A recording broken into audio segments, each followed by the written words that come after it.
Bismillahirrahmanirrahim. Assalamualaikum warahmatullahi wabarakatuh. Alhamdulillah, pada kesempatan kali ini kita bisa bertemu kembali bertatap muka dalam keadaan yang sehat walafiat dan semoga kita selalu diberikan Allah keberkahan, kemudahan dan kelapangan. Amin ya rabbal alamin. Dan baik, dalam pertemuan kali ini kita akan melanjutkan pembahasan kita dalam materi PAI. Dalam hal ini kelas 12 dan kita akan lanjut kepada materi tafsir surah dan masih kita akan membahas tafsir surah. Minggu lalu kita sudah membahas tafsir juga yang berkaitan tentang saling menasehati dan kali ini tafsir surah Al-Baqarah ayat 83 dan kita akan mulai dengan membaca ayatnya. A'udzubillahi minasyaitonirrajim. Bismillahirrahmanirrahim. Wa idz akhadna mitsaqa bani Israila la ta'buduna illallah wa bil walidaini ihsana wa dzil qurba wal yatama wal masakin wa qulu lin nasi husna wa aqimus shalah wa atuz zakata thumma tawallaytum illa qalilan minkum wa antum mu'ridun. Shadaqallahul azim. Terjemahnya adalah, dan ingatlah ketika kami mengambil janji dari Bani Israel, janganlah kamu menyembah selain Allah, dan berbuat baiklah kepada kedua orang tua, kerabat, anak-anak yatim, dan orang-orang miskin, dan bertutur katalah yang baik kepada manusia. Laksanakan salat dan tunaikanlah zakat. Tetapi kemudian kamu berpaling, mengingkari kecuali sebagian kecil dari kamu, dan kamu masih jadi pembantu. Quran Surah Al-Baqarah ayat 83. Jadi, secara umum isi kandungan surah Al-Baqarah ayat 83 ini adalah perintah untuk berbuat baik terhadap Allah Subhanahu wa taala, yaitu dengan cara tidak menyembah kepada selainnya dan berbuat baik terhadap sesama dengan cara berbakti kepada orang tua dan berbuat baik terhadap mereka yang membutuhkan pertolongan kita. Jadi, pesan ini tentu begitu banyak hikmah ya dalam Quran surah Al-Baqarah ayat 83. Di antaranya tadi adalah dengan tidak menyembah kepada selain Allah dan kemudian berbuat baik terhadap sesama dengan cara berbakti kepada orang tua dan berbuat baik terhadap orang-orang yang membutuhkan pertolongan kita. Nah, jika kita rincikan, ada beberapa poin penting dalam Quran surah Al-Baqarah ayat 83 ini yang bisa kita ambil hikmahnya, yaitu larangan untuk menyekutukan Allah. Dalam hal ini jelas Quran surah Al-Baqarah ayat 83 dengan lafaz la ta'buduna illallah. Jadi salah satu dosa yang tidak menyekutukan Allah, dan di dalam sabdanya Rasulullah SAW menyampaikan, maukah kamu sekalian kuberitahu tentang 3 dosa paling besar? Kemudian para sahabat bertanya, baiklah wahai Rasulullah, gitu ya. Dan kemudian Rasulullah bersabda, yaitu orang yang mempersekutukan Allah dan mendurhakai orang tuanya. Dan waktu itu beliau bersabda, kemudian duduk dan bersabda lagi, ingatlah ucapan dosa dan saksi palsu. Beliau mengulanginya sehingga kami berkata, semoga beliau diam. Jadi dalam hadis ini jelas dengan Rasulullah menyampaikan bahwa dosa yang paling besar itu adalah menyekutukan Allah dan kemudian durhaka kepada kedua orang tua. Jadi pada dasarnya ketika kita menyadari gitu bahwasanya kita ini adalah ciptaan Allah, kita ini milik Allah gitu ya. Jadi tidak ada yang patut kita sombongkan gitu. Apalagi sampai kita berbuat zalim terhadap orang-orang di sekitar kita, terutama orang tua kita gitu ya. Dan kemudian salah satunya yang paling juga mengecewakan sebagai perilaku kita sebagai seorang muslim adalah yaitu dengan mempersekutukan Allah. Apa saja mempersekutukan Allah itu ya bisa dikatakan misalnya contoh kita masih percaya dengan ramalan-ramalan gitu ya, yang tentunya ramalan itu bisa berubah gitu sewaktu-waktu gitu. Nah, sedangkan yang paling penting adalah kita mempercayai bahwa takdir yang sudah Allah berikan kepada kita itulah sebenarnya yang menjadi ketentuan yang sudah Allah berikan kepada kita. Tentunya begitu. Dan yang harus kita ingat bahwasanya adalah Allah sudah memberikan jaminan terhadap hidup kita, ya, itu mulai dari bagaimana rezeki kita diatur gitu ya, rezeki, jodoh dan maut, ajal ya, itu sudah Allah tentukan dalam kehidupan kita. Kita hanya menjalaninya saja gitu ya. Jadi tidak perlu kita mempercayai hal-hal di luar ketentuan yang sudah Allah berikan. Kita hanya meyakini bahwasanya Allah sudah menakdirkan kepada kita takdir baik ataupun takdir buruk itu sudah menjadi bagian dalam perjalanan kehidupan kita. Dan tentunya juga salah satu berikutnya adalah tidak mudah percaya dengan omongan-omongan orang yang sebenarnya jauh jatuhnya adalah syirik gitu ya. Misalnya masih ada yang suka percaya dengan dukun gitu ya dan segala macam. Nah itu tentu tidak diperbolehkan dalam hal ini dan dalam agama kita gitu ya. Karena kita jelas menduakan Allah. Siapa yang tidak suka diduakan gitu ya.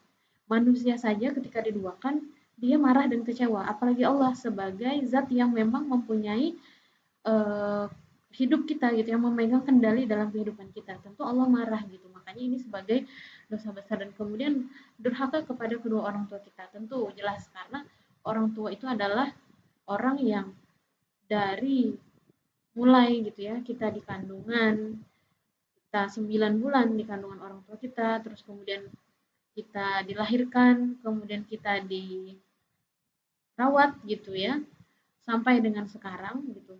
Tentu itu bukanlah hal yang mudah gitu. Selama 9 bulan orang tua kita mengandung kita tanpa ada apa namanya tanpa adanya keluhan yang kita bisa tahu secara langsung gitu. Mungkin ketika kita sudah besar seperti ini kita baru menyadari gitu bahwa betapa payahnya mereka itu merawat kita, mengandung kita gitu. Makanya tentu tidak dibenarkan gitu untuk kita durhaka, zolim, menyakiti orang tua kita. Berkata A saja itu tidak boleh, apalagi sampai kita melawan gitu. Bahkan sampai mungkin mohon maaf kita memukul gitu ya. Bahkan naudzubillah ada yang sampai tidak mengakui dia adalah orang tuanya karena ada kejadian di luar sana yang begitu gitu dan dia tidak ingin apa ya kayak semacam dia tidak mengakui karena dia terlahir dari kondisi yang biasa aja gitu kayak ekonomi keluarganya biasa aja makanya dia merasa bahwa aku kok begini gitu protes gitu tidak dituruti keinginannya lantas dia marah gitu membentak orang tuanya naudzubillah min dzalik jangan sampai kita menjadi anak-anak yang durhaka gitu karena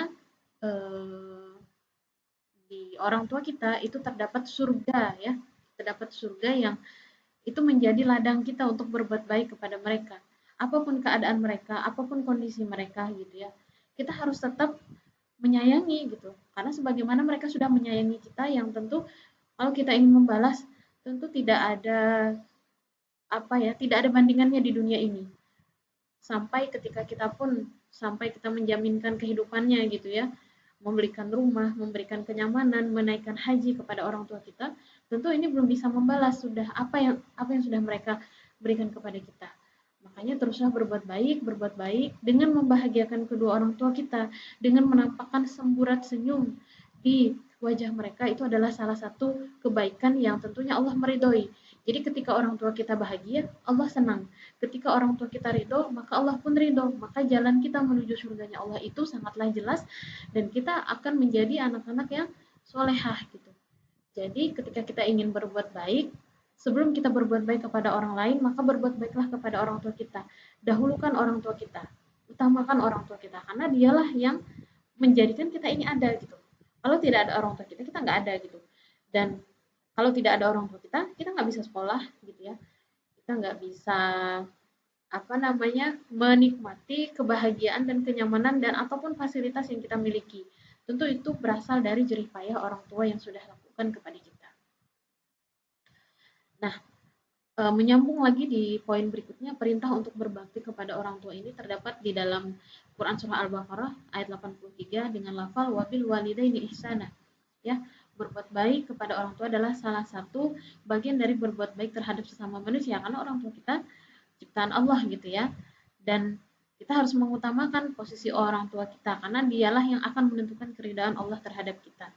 Jadi wajib kita melaksanakan apa yang diperintahkan gitu ya, selama itu tidak bertentangan dengan perintah Allah. Misalnya ketika orang tua kita menyuruh berbuat syirik, ya kita harus menyampaikan dan itu tidak dibenarkan gitu. Tapi ketika orang tua kita menyuruh dalam kebaikan, nah ini tentu yang harus kita ikuti. Misalnya orang tua kita menyuruh kita untuk sholat tepat waktu gitu, maka dengan segera kita harus melakukan sholat tersebut.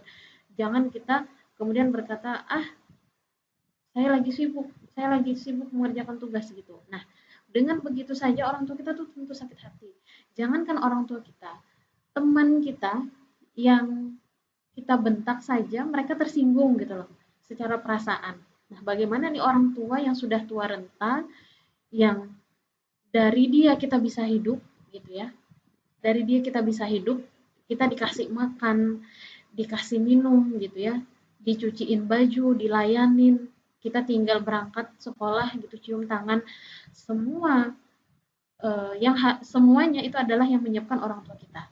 Nah, bagaimana dengan pengorbanan orang tua yang sudah dilakukan gitu? Orang tua kita sudah berkorban sedemikian rupa, namun kita dengan mudahnya gitu melukai perasaan mereka. Nah, tentu ini harus menjadi eh, apa namanya pemikiran dalam diri kita sejenak untuk balik lagi apapun kondisi orang tua kita, kita tidak bisa memilih kita dilahirkan dari rahim siapa gitu. Ketika kita terlahir sebagai anak yang misalnya dengan kecukupan materi, alhamdulillah, berarti ini satu nikmat yang Allah berikan. Tapi ketika pun sebaliknya, ketika Allah menciptakan kita dari orang tua yang biasa saja, sederhana, itu pun alhamdulillah gitu ya. Berarti ada hikmah. Jadi semua orang itu sudah Allah berikan sesuai dengan kadar kemampuannya masing-masing gitu ya. Bukan berarti Allah tidak adil gitu ya. Kenapa aku diciptakan begini? Kenapa aku terlahir dari orang tua begini? Jangan pernah ada berkata kenapa dan mengapa. Karena ketika kita mengatakan kenapa dan mengapa, sama saja kita tidak mempercayai tadi takdir Allah dan sama saja kita menentang takdir yang sudah Allah berikan. Bukankah di dalamnya sama-sama ada kebaikan gitu ya. Jadi lihatlah kebaikan itu bahwasanya Allah itu begitu adil. Hanya saja kita belum menemukan gitu ya, di mana letaknya gitu. Tapi ketika kita mengetahui bahwasanya oh inilah cara Allah ingin mendidik kita, cara Allah menyayangi kita dengan cara yang berbeda gitu ya. Maka syukuri apa yang sudah Allah beri, termasuk keadaan orang tua kita, keadaan keluarga kita gitu ya. Disyukuri gitu dan bersabar dengan itu. Karena kata Allah, eh, setiap orang yang diciptakan oleh Allah itu hamba-hambanya gitu ya, itu tidak mesti langsung diciptakan untuk terus kemudian menikmati kehidupan saja. Namun kemudian Allah menguji mereka dengan apa?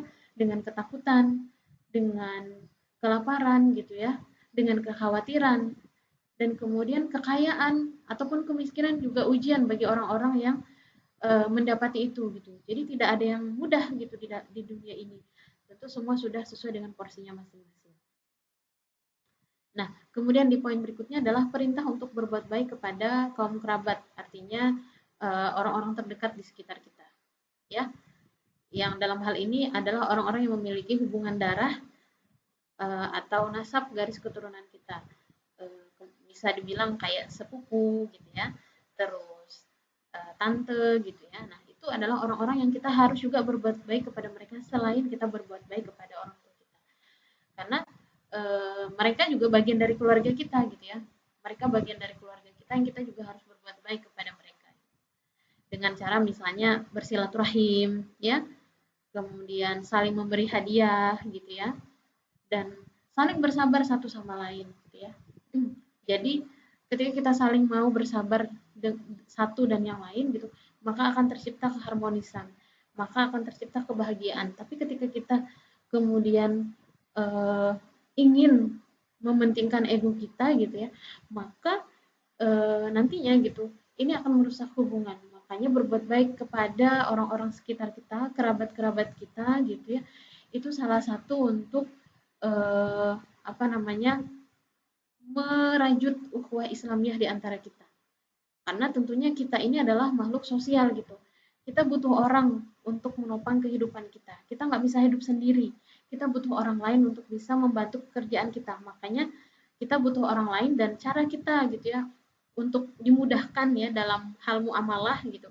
Maka kita harus berbuat baik ketika bertemu, bertegur sapa gitu ya dengan muka yang baik gitu ya, tidak menunjukkan dengan muka yang masam gitu ya. cemberut apa segala macam. Tidak boleh seperti itu. Harus tetap tersenyum walaupun mungkin kita mengalami ujian-ujian yang berat gitu ya. Dan ini juga pernah, dan ini tentu Rasulullah sudah mencontohkannya jauh-jauh sebelumnya gitu ya. Bagaimana kemudian Rasulullah berbuat baik terhadap orang-orang yang tidak senang terhadap Rasulullah gitu ya. Dan apa yang ingin kita lakukan gitu ya. Contoh utama gitu ya, tauladan yang harus kita lihat itu adalah Rasulullah. Karena semuanya sudah ada di dalam diri Rasulullah. Tinggal kita mau mengambil itu semua gitu ya untuk kita terapkan dalam kehidupan kita. Bagaimana Rasulullah kemudian juga punya hubungan baik dengan pamannya gitu ya, yang juga pamannya menentang sebenarnya dengan maksudnya tidak satu keyakinan dengan Rasulullah, tapi tetap berbuat baik gitu. Dan ini yang harus kita contoh. Intinya berbuat baik, dan berbuat baik gitu. Maka ketika kita berbuat baik, kebaikan itu akan kembali kepada diri kita. Jadi jangan pernah takut gitu bahwasanya sedikit saja kita berkorban untuk orang gitu, maka akan ada yang berkurang dalam diri kita. Justru tidak gitu. Semakin kita berbuat baik dan banyak gitu ya, maka kebaikan tersebut akan datang kepada kita. Analoginya seperti kita melempar bola gitu ya ke dinding, maka kan akan memantul, akan ada pantulan, dan seperti itu juga hukum kebaikan. Jadi ketika kita melemparkan kebaikan kepada orang, maka kebaikan itu akan kembali kepada diri kita. Jadi jangan pernah hitung-hitung dalam berbuat kebaikan. Lakukan saja gitu ya, lakukan saja, dan insya Allah gitu ada kebaikan setelah itu yang datang kepada kita. Terus dalam poin berikutnya adalah perintah berbuat baik kepada anak yatim dan fakir miskin. Nah, ini bagi kita yang punya kelebihan harta gitu ya, tentu kita dianjurkan untuk menyisihkan kasih sayang kita, menyisihkan harta kita kepada anak-anak yatim dan fakir miskin gitu ya. Dan ini salah satu hal juga yang dicontohkan oleh Rasulullah gitu ya. Betapa Rasulullah itu memiliki sikap penyayang kepada siapapun, termasuk kepada anak yatim. Jadi jangan pernah kita kayak membedakan gitu ya, membedakan dan cuek dengan keadaan sekitar. Kalau kita diberikan kelebihan harta misalnya ya, maka di situ ada hak orang lain di dalamnya gitu ya. Tapi kalaupun kita saat ini mungkin belum mencukupi untuk kebutuhan kita gitu, kita bisa berbuat baik dengan cara lain gitu ya. Dengan cara lain misalnya kita punya nih di satu daerah, di salah satu tempat kita tinggal, kita punya beberapa anak yatim dan fakir miskin gitu ya. Tapi kita belum bisa nih membantu secara materi. Tapi kita bisa membantu secara tenaga dan pikiran kita. Misal gitu ya, kita akhirnya merekomkan mereka ini kepada lembaga lembaga sosial misalnya kayak di pusat misalnya ada BAS gitu ya, Badan Amil Zakat gitu ya. Itu kan pasti ada program-program untuk anak yatim dan fakir miskin. Terus kemudian ada namanya lagi lembaga-lembaga sosial lainnya gitu ya yang ada di tempat kita. Dan ini tugas kita gitu ya. Jadi ketika kita melihat ada sesuatu yang harusnya tidak terjadi gitu ya, biar strata kehidupan itu dinamis gitu ya, tidak jomplang, maka itu bagian dari tugas kita untuk kemudian membantu mereka gitu ya. Membantu mereka untuk bisa mendapatkan kehidupan yang layak, mendapatkan kasih sayang dan perhatian yang sama juga seperti yang kita punya. Jadi tidak ada alasan untuk tidak bisa berbuat baik gitu. Kalaupun misalnya berinfak ataupun bersedekah itu selalu dalam pemikiran bahwasanya dengan nominal yang banyak, tentu tidak gitu ya. Berapapun yang kita berikan itu tentu sangat berarti buat mereka gitu ya. Jadi jangan pernah minder gitu untuk ya saya cuma punya uang segini, saya nggak bisa banyak gitu. Lantas kemudian kita mengurungkannya, tidak gitu. Berapapun yang kita berikan gitu, bisa jadi misalnya nih karena kita cuman punya berapa rupiah gitu yang kita punya, dan kalau misalnya dikasihkan ke orang juga kayaknya ini nggak nyaman gitu ya, maka kita bisa bisa melakukan dengan cara nih ngajak teman-teman kita ya, ngajak teman-teman kita untuk sama-sama nih membantu gitu, patungan ya kalau bahasa kita tuh patungan gitu. Jadi satu orang dibebaskan untuk memberi berapa yang nanti dikumpulkan dalam satu wadah, satu tempat, dan kemudian itu nanti diberikan. Nah, ini juga bagian dari cara kita berbuat baik gitu. Jadi sehingga tidak ada yang tidak ada yang tersisa gitu ya. Ketika kita belum bisa berbuat baik kepada anak yatim dan fakir miskin, tentu kita bisa mengajak orang lain untuk berbuat baik juga, sama seperti kita. Dan akhirnya kita menjadi inisiator ya, orang yang berinisiatif untuk melakukan kebaikan. Dan kemudian itu terus dan bergulir sampai dengan sekarang misalnya. Maka itu akan menjadi amal jariah kalian gitu ya di akhirat nanti gitu. Maka penting sekali gitu. Jadi tidak ada halangan untuk tidak berbuat baik. Terus kemudian dalam poin berikutnya adalah perintah untuk bekerja dengan tutur kata yang baik. Nah, lisan ya, dalam hal ini lisan yang baik, perkataan itu merupakan cerminan dari hati yang baik juga gitu. Jadi penting dalam kita berkata-kata yang baik saja, berkata-kata yang ahsan saja, karena dalam hadis dikatakan barang siapa beriman kepada Allah dan hari akhir, maka berkatalah dengan kata-kata yang baik atau diam gitu. Jadi kalau kita tidak bisa berkata-kata yang baik, mending kita diam gitu, daripada kita menyakiti hati orang.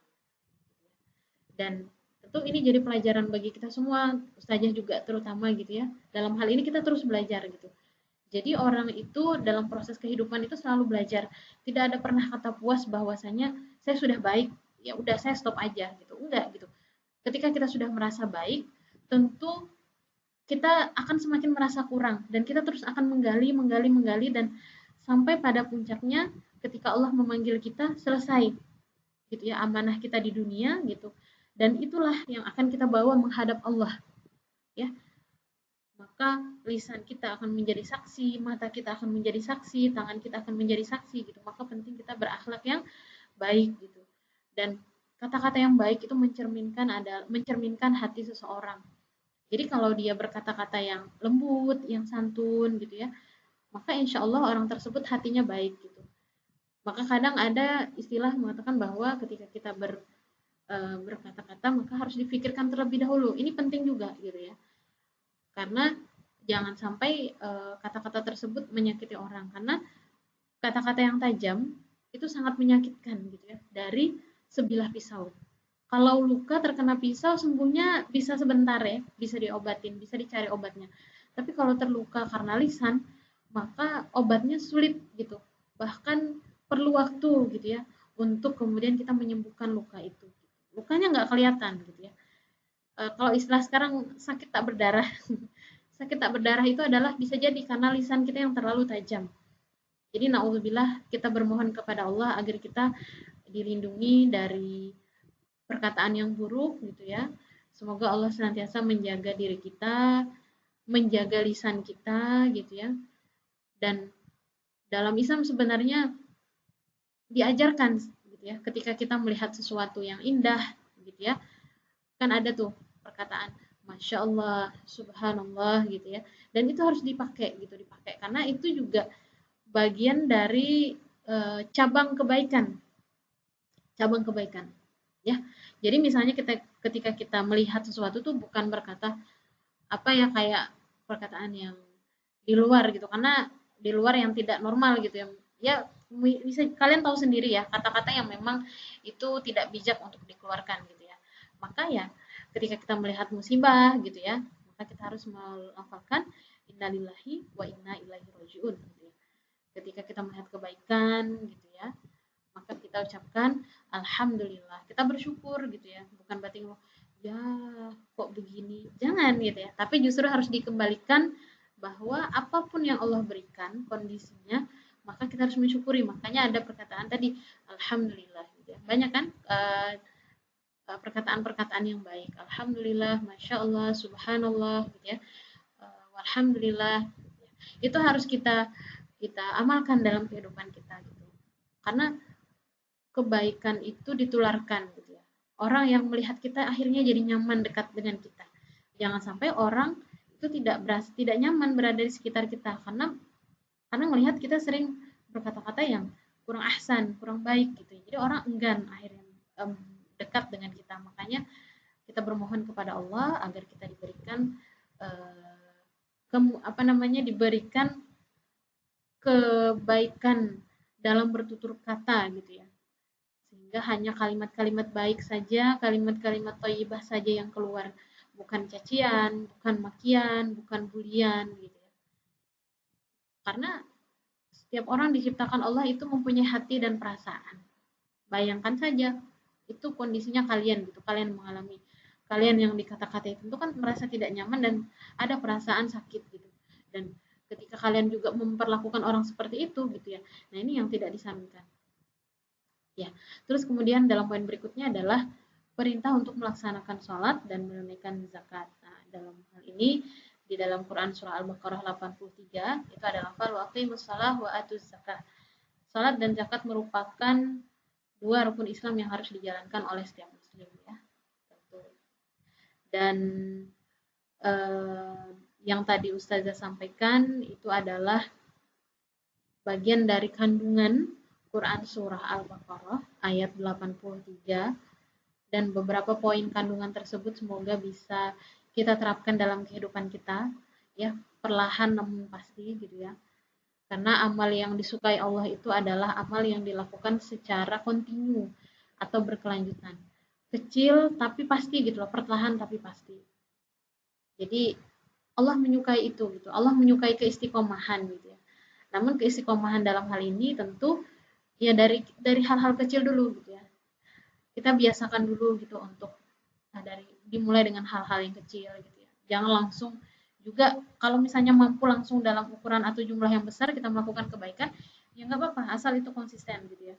Karena jangan sampai kita semangat di awal gitu, tapi kemudian di perjalanan kita lempem, semangat kita mulai melemah dan akhirnya kita capek sendiri gitu. Makanya penting untuk memulai dari hal-hal yang kecil dulu gitu ya, membiasakan dari hal-hal kecil dulu baru kita lakukan secara kontinu. Ketika kita sudah nyaman dengan itu, maka akan kita tambah lagi kecepatannya gitu ya, kelipatannya. Misal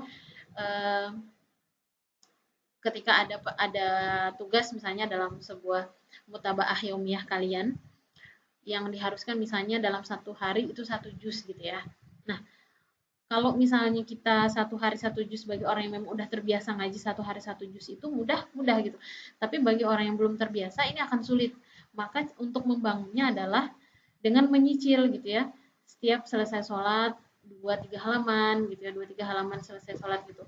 Tapi ada juga orang yang biasa melakukan ya ketika sholat langsung 1 juz ada juga. Tapi bagi kita yang tidak terbiasa tentu ini akan sulit. Jadi kalau misalnya belum terbiasa, yang penting ada niatan dan kemauan untuk melakukan itu gitu.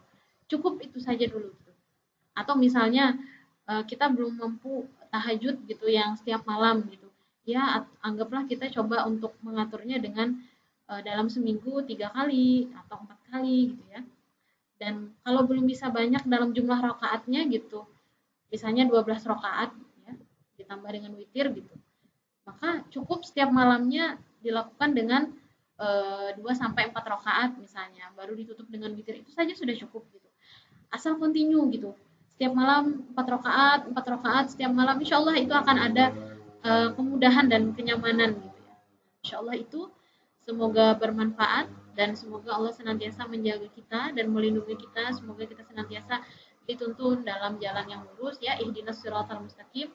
Dan mohon maaf jika ada hal-hal yang kurang. Semoga kita terus istiqomah menjadi hamba-hamba yang dicintai oleh Allah. Wassalamualaikum